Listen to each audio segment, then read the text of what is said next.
Now, from CBS News Miami, this is Facing South Florida with Jim DeFede.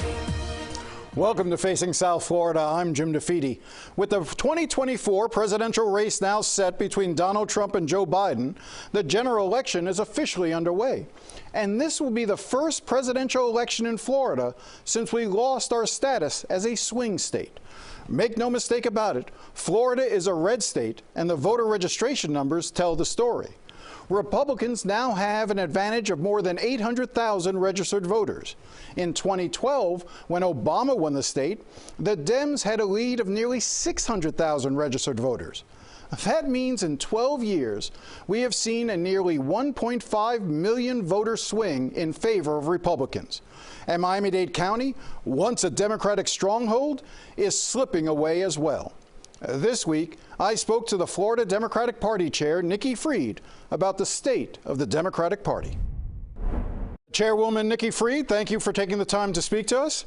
I want to start by, now that we sort of understand the contours of what this presidential election is going to be, it's a repeat of Donald Trump versus Joe Biden. There was an interesting story in the Washington Post talking about how Biden is going to be competing in 8 swing states. And by my math, I don't see Florida as one of those swing states. Nevada, Arizona, Georgia, New Hampshire, Pennsylvania, Wisconsin, Michigan, North Carolina. Florida's a red state now, isn't it? No, it's not a red state. So first of all, thank you for having me on the show. No, Florida right now, and has consistently been one of those still battleground states, which is what the president has been talking about as he travels the country, including all of the surrogates across the nation, knowing that Florida has to be in play. Because if you're going to take back democracy for the whole country and make sure that it's preserved, you got to come to the belly of the beast, which is here in the state of Florida. And so the conversations that we are having with all of our national parties is, first of all, Florida is an under-organized, voter-suppressed state. And so when you have a Democratic Party who's able to overcome all of those issues, which is what we are working on last year and this year, it puts Florida in play, especially when you've seen how extreme the Republicans have been in this state, taking us to a 6-week abortion ban, having right now the #1 issue on everybody's mind is property insurance. And we're just ending legislative session. And once again, the Republicans have done nothing to fix this. So with all these issues that are surrounding Florida for the 2024 cycle, Florida is in play. We are considered one of our battleground states, and we are ready to take back this state and to make sure that Joe Biden and Kamala Harris are put back in the White House. I understand why you need to say that, but the numbers don't support it. I mean, you are currently, voter registration numbers, Republicans are outpacing Democrats by more than 800,000. A reminder, when the last time a Democrat won the state of Florida, Barack Obama in 2012, Democrats had a 600,000 voter registration advantage. So that's more than 1.5 million voter registration advantage swing towards the Republicans. And I don't see any signs that that gap is closing or moving in the right direction for Democrats. Well, thank you so much for asking this question. So there's really a misunderstanding of what's happening with the voter registration numbers. That last year alone, based on a Republican law that went into place last year, that the supervisor of elections all across the entire state have to go through the rolls every single year, cleaning them up, and then changing the way that they've defined an active and inactive voter. So last year alone, Democrats had over 1 million of our voters moved into the inactive column. And that combination of a few things. And first of all, because of the economy where we are today, so many more Democrats are going from rental to a rental, especially in Miami-Dade County, and seeing that they can't live in their normal, rental apartments, so they're moving. And so if they haven't changed their address, they're going to get onto the inactive list. Those people can still vote. So definitely a message to anybody who's listening and watching this, go onto the supervisor elections website, check out your active status, making sure that you've changed your voter registration regarding your address, make sure you re-enlisted and vote by mail. And so when you add back in that inactive list, we're pretty par. And even last year— Wait a second. You can't just add back in. As you said, a voter has to take some affirmative steps. And I know that part of— No. So they if can they still changed vote. addresses, they're going to show— still vote. They can still vote. So it just means that when they become inactive, it means that they're not going to get communication from myself, from the party, from the supervisor elections, from the candidates. But if they go in on day of elections or even early voting, they are still eligible to vote. But if they don't vote in this cycle, next time they become, off the rolls completely. Let me just jump in, because I do want to ask you, back in August, you did a Take Back Florida tours, I think what you called it. You had pledged to spend $1 million on voter registration efforts. How much of that $1 million has been spent? And in talking to some local folks, I know that there was a pledge to put some of that money, $1 million, into local Democratic parties, local counterparties. Dade County says they've never received any of that money. I don't know if that's true or not, but can you tell me how much you've actually spent of that $1 million and what results you have to show for it? Yes, let's take first of all a step backwards. Look at where we walked into, where I walked into after a disastrous November 2022.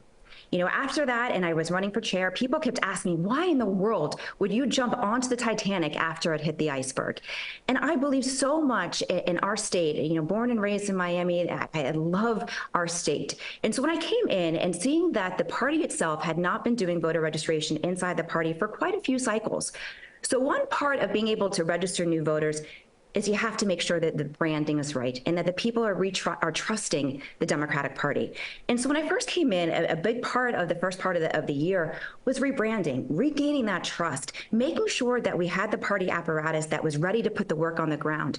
And so over the course of the year, we reinvigorated our local parties. Part of that Take Back Florida tour, we had over thousands of Democrats all across the state that were showing up to events. We hired a new voter registration director last year, and as you know, putting these programs into place takes some time. And so we did this, and then we also asked all of our statewide caucuses, as well as our local parties, to submit proposals to us. And so based on those proposals, we actually put money onto the ground into our local parties, reinvigorating the volunteer base. And we have put in a substantial amount in Dade County. And in fact, just this month, we are putting another substantial amount on the ground in Miami-Dade County. But I think the very issue, though, that you're raising, which is years of neglect by the Democratic Party in terms of doing voter registration. I understand the goal of the Democratic Party to be relevant again in Florida statewide elections, but it's not realistic to think that you could do it this year. Isn't this really a 3, 4, 5, 10-year project at this point to be competitive again, so that in 2024, Florida won't be competitive?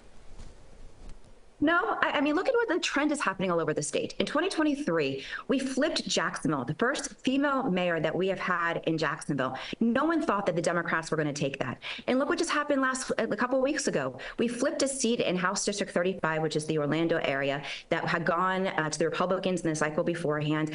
Everybody thought that that was going to be impossible. We leaned in. We did the work even down in Dade County last year. We had a special election in House District 118, a 65% plus Cuban district that Ron DeSantis had won by 34 points. We lost it by 30. And we saw a tremendous swing, because when the Democrats are organized, when we're on the ground talking about the issues that are important to the people, having great candidates, putting the work in it, and talking to all the voters, not only are Democrats coming out, but we're also seeing a tremendous swing in our independents. And so the trend has been that not only are we doing the work inside of the party apparatus, we're building a bigger tent, making sure that the independents understand that the Democrats are the ones who are going to continue to stand up. Let me just ask this, because I wanted to get to, you removed 3 county party chairs across the state, or suspended them, including the Democratic chair here in Miami-Dade County, Robert Dempster. Why did you remove Mr. Dempster? For all of these reasons, Jim, we had to get, everything that we have been doing this past year, leaning into our parties, trying to rebrand. And look, if things haven't been working, people elected me to make bold decisions and bold leadership. And sometimes that means making really hard decisions for what's best for the state and what's best for the party, because ultimately, when Florida Democrats lose, it's the people that lose. And so I had to make a decisive decision on that. We had to rebuild Miami-Dade County to make sure that we are still blue. You know, Dade County has only gone red twice here in the state of Florida. It has been continuously a blue county. Well, let me just give you the numbers on that. In 2016, Hillary Clinton came out of Miami-Dade County with a net win of 300,000 votes. In 2020, Joe Biden won Miami-Dade County by only 85,000 votes. I think a big part of this is a lack of voter outreach to Hispanic voters, and there is a very real possibility that in this presidential election cycle, Donald Trump could win Dade County. Are you concerned by that? I know that, but this is exactly why we had to make some changes on the ground, because those trends were going in the wrong direction. And if I didn't come in and make a very decisive, very bold decision saying, look, this is not working. We need new leadership. We need new direction. And to your point, it's because we haven't been going into these communities. We haven't been having the hard conversations and regaining the trust of so many in Miami-Dade County. And so I know that now that we are putting in the work, we have, our clubs and our caucuses, and we're getting candidates, and we are going to be continuously showing back up year round in this county and across the entire state. And that is why I know that when we put in the work, we get our volunteers, we get the energy, we talk about the messages, again, that are important to the people of our state. Property insurance is the #1 issue for Florida's voters. When we talk about those issues, I have no doubt in my mind that Miami-Dade County will continue to stay blue, but we got to put in the work. Nikki Fried, I appreciate your coming on. We're going to talk more, I'm sure, between now and Election Day in November, and we should spend some time talking more specifically about what the legislature did this year. Maybe we can do that in the weeks ahead, especially on reproductive rights and those issues. So, Nikki Fried, thank you very much for your time. When we come back, we will talk to the head of the group looking to replace the teachers union here in Miami-Dade and its ties to a far-right group financing their effort. Stay with us.